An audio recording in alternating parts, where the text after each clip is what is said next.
vous souhaitez faire des trous sur ZBrush, eh ben, il va falloir passer par le Live Boolean. Le Live Boolean, vous le connaissez peut-être, c'est cet outil qui va vous permettre d'ajouter, de soustraire ou de faire des intersections entre deux ou plusieurs subtools.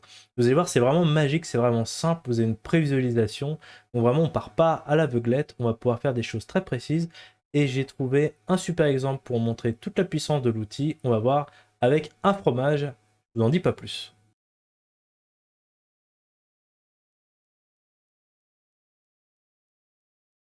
Pour créer ce fromage, je vais vous montrer comment j'ai procédé. Donc j'ai créé deux objets. Donc j'ai créé un fromage en ZModeler, donc c'est quelque chose d'assez simple. Je suis parti d'un cube. Et à côté de ça, j'ai déposé des sphères sur le fromage et je vais faire une soustraction.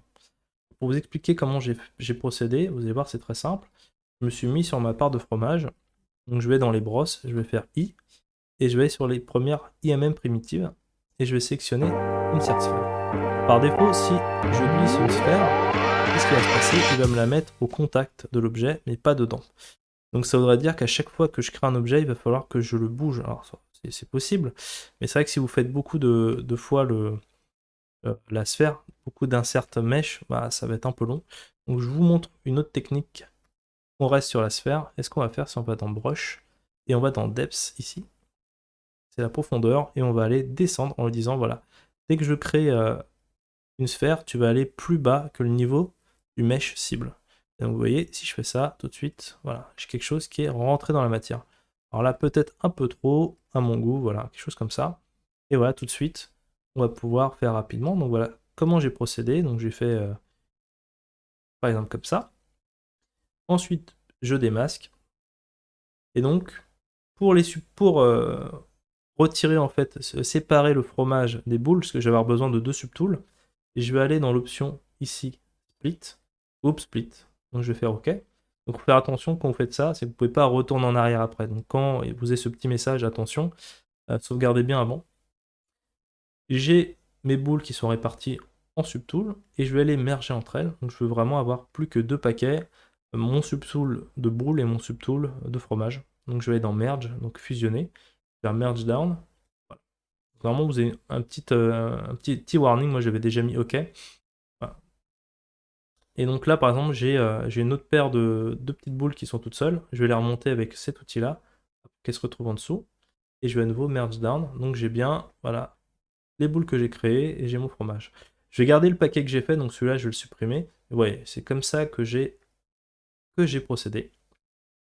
Ensuite, une fois que j'ai mes deux subtools activés, donc visibles, ce que je vais faire, c'est que je vais cliquer sur Live Boolean. Donc là, j'active le Live Boolean. Qu'est-ce qui va se passer? Eh ben, il va regarder sur quoi j'ai mis mes petites icônes. Donc là, les trois icônes, c'est pour le Live Boolean. Donc vous avez le mode addition, le mode soustraction, le mode intersection. Donc par défaut, je suis en addition. Donc qu'est-ce qui se passe? C'est par exemple, si je fais dans Subtool, je descends, je vais dans Boolean, donc c'est le menu du Live Boolean, j'ai une option qui s'appelle Make Boolean Mesh. Donc c'est-à-dire que si je clique ici, il va me fusionner les objets en fonction de mes choix ici. Donc si je fais Make Boolean Mesh, il m'a créé un objet, alors j'ai déjà fait des essais, je sais que c'est celui-là. Voilà, il m'a créé, en polyf c'est pas très joli, mais il m'a créé un objet qui est fusionné, donc c'est-à-dire je peux vous montrer, je vais à l'intérieur, je vais mettre en double pour qu'on voit mieux. Voilà, on va voir l'intérieur et on voit bien en fait qu'il a creusé totalement, donc il n'a pas juste fusionné, mais il a vraiment creusé, retiré les polygones de trous. Donc voilà comment il a procédé. Mais ce mode-là, moi, m'intéresse pas trop. Ce que je veux faire, moi, c'est plutôt on l'utilise pour la soustraction. Et donc la soustraction ici, regardez ce qu'il m'a fait. C'est nickel, donc j'ai bien mon objet de base et en dessous. Donc vous faites l'action sur ceux qui sont en dessous.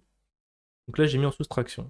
Si j'avais mis en intersection, eh ben, je me retrouverais avec, voilà, qu'est-ce qui est en intersection en termes de matière entre les deux subtools se matérialise. Donc c'est intéressant, c'est que c'est vraiment là l'intérieur des trous. Autre chose qui est intéressant, tant que j'ai pas cliqué sur Make Boolean Mesh, donc j'ai pas finalisé cet objet, je suis toujours en prévisualisation. Donc c'est-à-dire tant que j'ai pas cliqué ici, je peux faire autant de changements que je veux. Donc je peux très bien, par exemple ici, bouger mes trous. Vous voyez, en haut, en bas, je peux réduire la taille, je peux faire ce que je veux. il n'y a pas de problème. Je peux même aller plus loin, c'est-à-dire me mettre en mode solo. Et par exemple, alors je vais me remettre en mode normal. Et je peux aller sélectionner voilà, un objet, au hasard une boule, et je peux très bien lui dire, voilà, tu grossis un peu, ou je peux la bouger directement. Voilà, avec le petit outil Gizmo, vous pouvez le bouger, faire ce que je veux, et ça va impacter à nouveau mon live boolean, donc il n'y aura pas de problème. Je peux également dupliquer, et ça c'est super intéressant, je peux dupliquer mon live boolean, voilà. Je peux faire d'autres objets comme ça, donc là actuellement je suis en mode addition, je vais remettre en mode soustraction, et à nouveau, vous voyez, j'ai d'autres objets qui vont passer dans mon objet aussi, donc je peux combiner, je peux ajouter plein d'autres subtools voilà, selon le mode dont j'ai envie. Vous voyez, là, je suis alors là, c'est un soustraction, intersection entre les deux. Là, on a un level encore au-dessus, donc je peux vraiment jouer là-dessus. Une fois que je suis content de ma forme finale, ce que je vais faire, c'est que je vais faire le make boolean mesh. Alors, je vais faire attention parce que j'en ai déjà beaucoup de sorties. Voilà, je clique, c'est le dernier. Et donc voilà, j'ai bien mon objet. Voilà, il a fait ce qu'il a pu en tout cas parce que j'ai une surface très lisse. Et il m'a sorti en plus les polygroupes, donc je peux vraiment à chaque fois bosser sur les polygroupes. Après peut-être encore recliner un petit peu, ça méritera de toute façon un peu de Z-Modeler. Mais voilà, en tout cas, pour une forme efficace, et vous voyez, ça a été assez rapide. Et si vous souhaitez vous former à ZBrush en ma compagnie, j'ai une formation gratuite qui est dans le lien de la description. Vous allez avoir accès à tout un tas de vidéos pour apprendre les fondamentaux et j'ai également des formations avancées sur des points précis, que ce soit le Z-Modeler, le hard surface, la création de figurines. Tout ça, c'est dans la description. Je vous dis à très vite.